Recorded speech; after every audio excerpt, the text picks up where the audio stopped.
Feast. The double-wide steel doors clank shut. I stand next to a man who collected me from the waiting room. We are the only people in the huge elevator. I am naked, except for my thin gown. The man barely looks at me. He rolls back on his heels and digs his hands into his khaki pockets. His pants hug his firm backside. He's tall, big-footed too. I open my mouth to say something, but he's already speaking. Here, put this on. He hands me a blue scrub cap. On my head? I slip it on and look down at my gown, cinched at my waist, right above my belly button. They promised I will have a flat stomach. Nothing will show above my bikini line. Sexy. Uterusless. An empty space at my Kijang energy gate.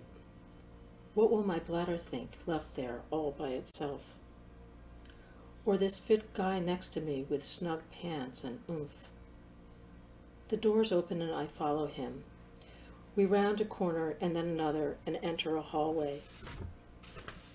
Why are you making me walk there? The cement floor feels cold on my paper-slippered feet. Hospital policy helps patients feel more in control. I get it. The hospital is making me walk to my execution. It's not that bad, he says. An execution of my uterus. It will be a perfect execution. No hysteria anywhere.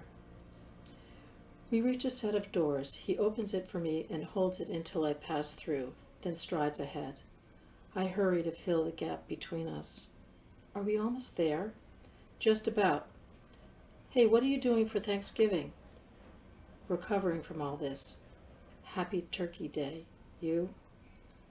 I'm going to my mother's. She's having a big crowd. You know, cousins, nephews, my brother, my sister, her boyfriend. All from a uterus. One without cancer cells. Once a cozy home for my 2 fetal boy tenants, who are now so grown that they're each married to women with their own. Pink healthy ones. A typical uterus. I thought I had a typical one 2 weeks ago, until when you least expect it. For most of the world, next week will bring a typical Thanksgiving with all the fixings. Today, once they clip, slice, and then pull out my uterus like a baby, it will be just like closing up a turkey without any stuffing. And there's the vaginal cuff they'll sew where the cervix was. Will it be French or button? We arrive at a room. Glass double doors slide open. I'm handed off by a man to a gowned and capped woman. I blink in the bright white and break out in goosebumps. The woman double checks my name and date of birth. I imagine a smile under her mask. Or maybe it's just that her eyes smile. Is it possible for eyes to smile? I want to think so. Sorry it's so cold, says the woman as I hug my bare arms. Another mask pats the gurney. Sit here. Put your head there. I lie down on a narrow cot. You're this morning's race car making a pit stop, the masked voice says as it pulls a sheet over my torso and down to my slippered feet. Soon they'll be working under my hood.